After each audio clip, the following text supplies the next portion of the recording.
Bienvenue sur Africa 24 dans cette nouvelle édition du Non-Stop Info. Voici les titres de l'actualité.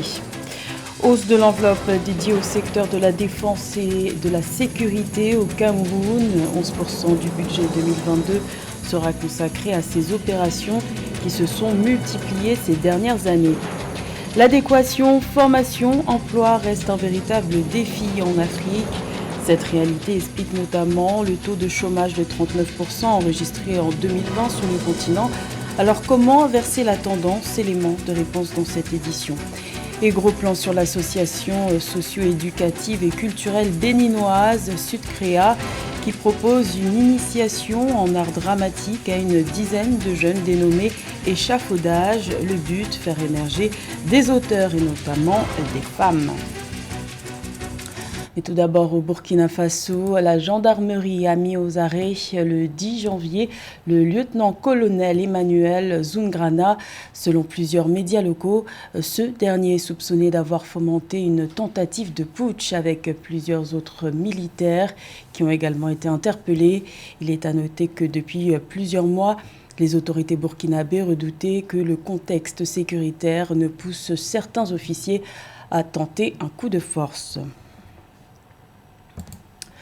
Le Cameroun mise sur un renforcement de la sécurité en 2022. L'enveloppe consacrée à ce secteur est en hausse de plus de 30 milliards de francs CFA dans le budget 2022, soit 11% de plus qu'en 2021. Mais cette augmentation sera-t-elle suffisante pour relever le défi de la défense et de la sécurité? Élément de réponse avec Mildred Diamond. Conscient de la violence grandissante dans certaines parties du pays, le Cameroun veut consacrer 348,9 milliards de francs CFA, soit 11% de son budget 2022 au renforcement de la sécurité.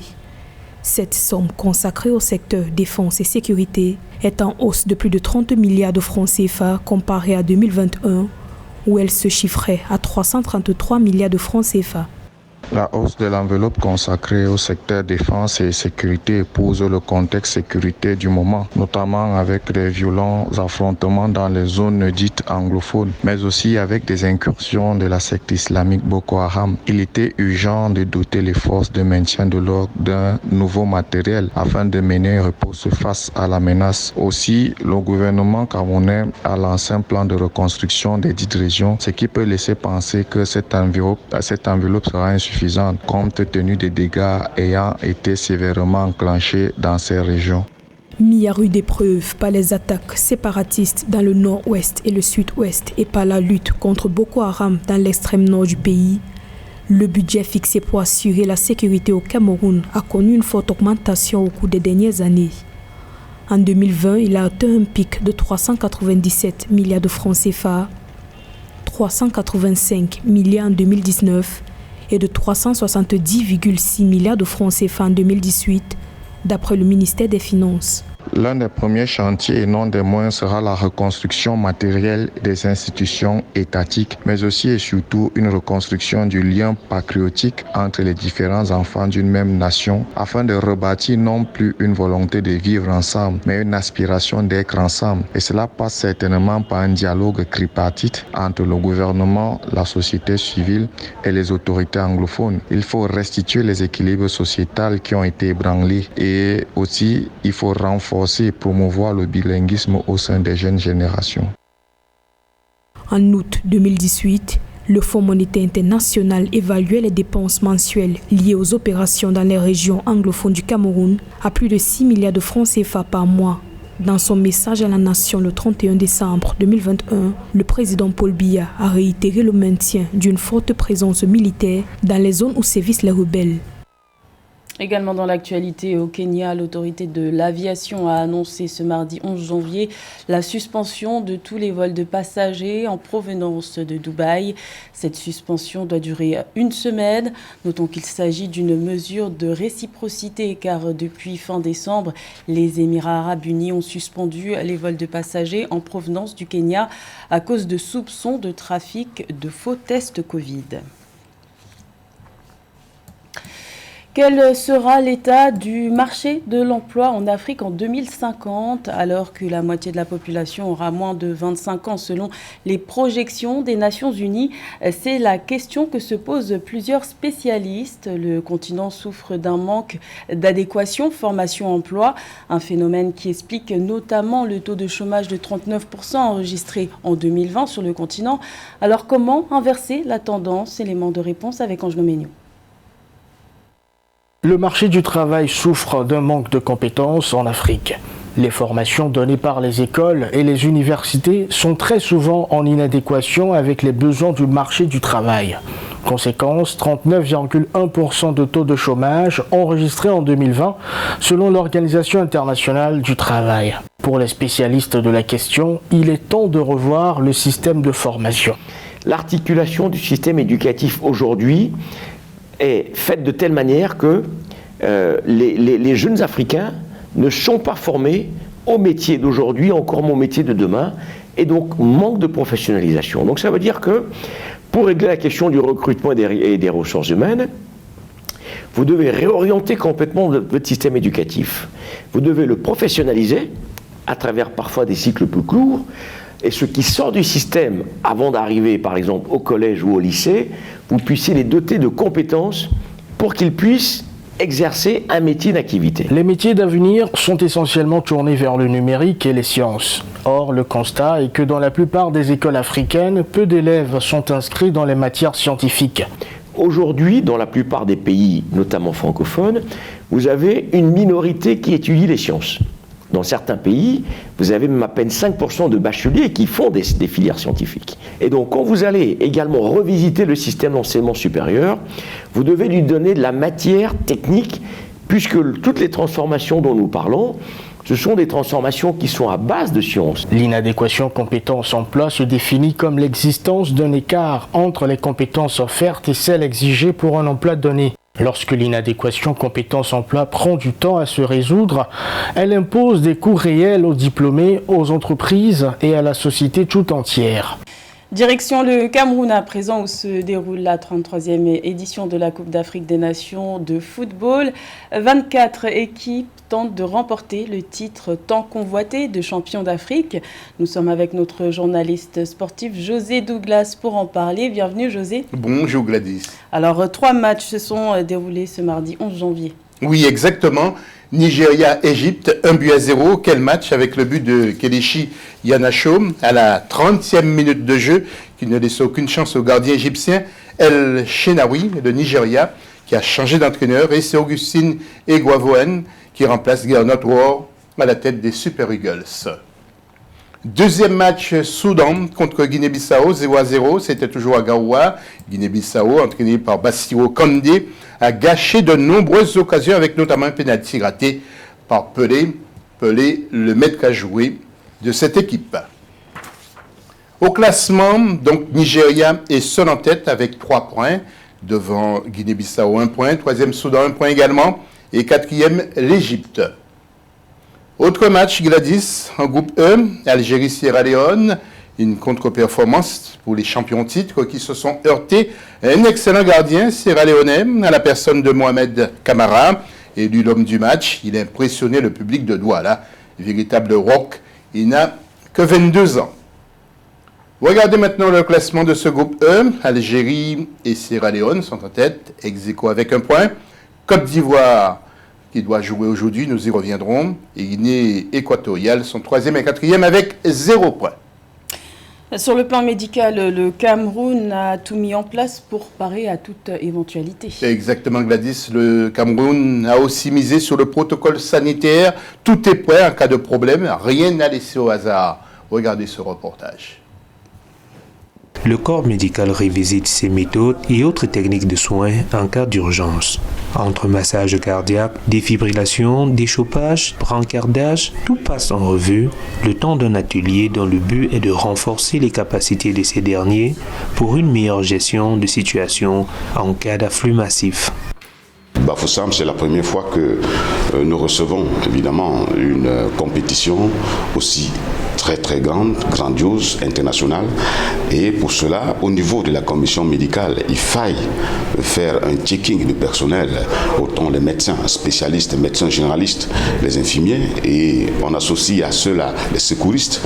Un atelier bien accueilli des médecins qui souhaitent apporter leur pierre à l'édifice en construction qui sera sous les feux des projecteurs. Un atelier de cette envergure est important pour nous, personnels soignants, urgentistes et personnels de santé.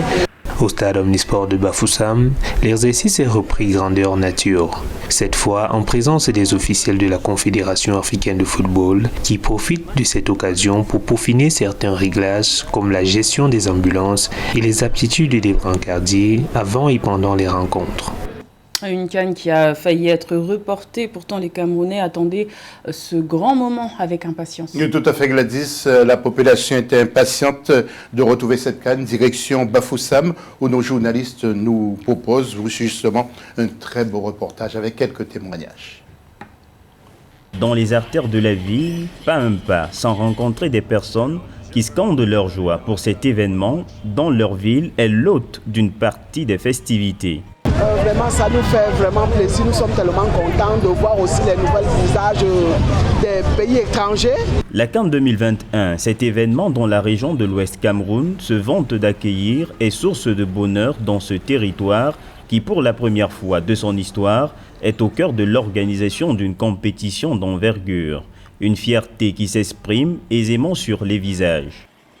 C'est connu depuis un certain temps que Bafoussam a été retenu comme site. Et ça fait des jaloux ailleurs. Ça fait des jaloux. En réalité, le sentiment, c'est que nous sommes comme un peu des privilégiés. Entre excitation et joie, Bafoussam et ses populations attendent des différentes délégations étrangères pour faire montre de son hospitalité et de son savoir-vivre. Et un programme encore très alléchant pour les spécialistes. Un groupe E, Gladys à 20h, il sera 19h GMT, Guinée équatoriale contre Côte d'Ivoire. Et regardez dans le groupe F avec Tunisie-Mali à 14h à ne pas rater s'il vous plaît. Et Mauritanie-Gambie, autre match à ne pas rater également. Tous les détails avec notre rédaction basée à Yaoundé et nos reporters sur place.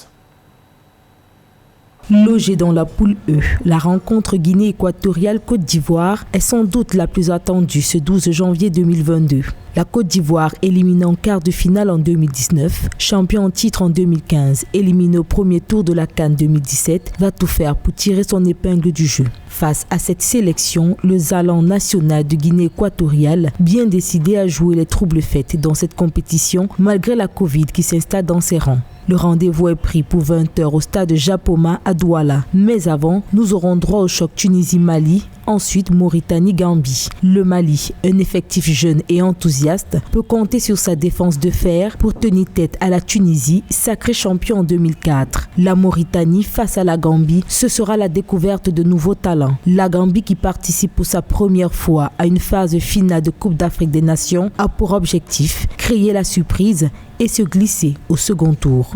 Et avant ce Mauritanie-Gambie, l'entraîneur de la Mauritanie, Didier Gomes d'Arosa, nous parle des nouveaux joueurs qui ont été appelés. Et comment va-t-il se CAN? Écoutez-le. Et les retours de Sidi Yacoub, que j'ai affronté l'an dernier en Ligue des Champions, avec mon précédent club Simba, que j'avais trouvé vraiment excellent. Donc j'ai suivi ses performances tout au long de l'année et ça reste très très intéressant. Et le retour aussi de Souleymane Anne qui enfile but sur but avec son équipe dans le championnat belge. Donc on va aborder cette compétition avec humilité, hein, bien évidemment, avec surtout l'ambition d'essayer de progresser encore comme on l'a fait lors de la Coupe arabe, mais surtout de faire mieux que lors de la prochaine CAN, ce qui signifie de franchir ce premier tour, hein, qui sera bien évidemment très élevé, avec la présence de la Tunisie et du Mali, deux des principaux favoris lors de cette CAN. Je crois que l'équipe est armée pour faire de très bonnes choses. Eh bien Gladys, vous savez tout. Merci José pour toutes ces précisions. L'art n'a pas de genre ni d'âge, c'est en somme l'idée véhiculée par l'association socio-éducative et culturelle béninoise Sud-Créa. Son but, initier des jeunes à l'art dramatique par une initiative dénommée Échafaudage, en vue de faire émerger des jeunes auteurs et principalement des femmes. Reportage de notre correspondant Leftiounou. Initié par Sud-Créa, une association socio-éducative et culturelle, le projet intitulé Échafaudage embarque une dizaine de jeunes auteurs dans une carrière de dramaturge.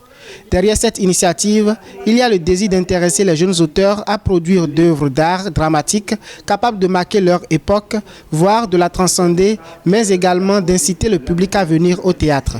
Nous savons que les femmes ont une grande capacité qui peut être utilisée au théâtre. On veut créer le cadre pour qu'elles s'autorisent à prendre la parole.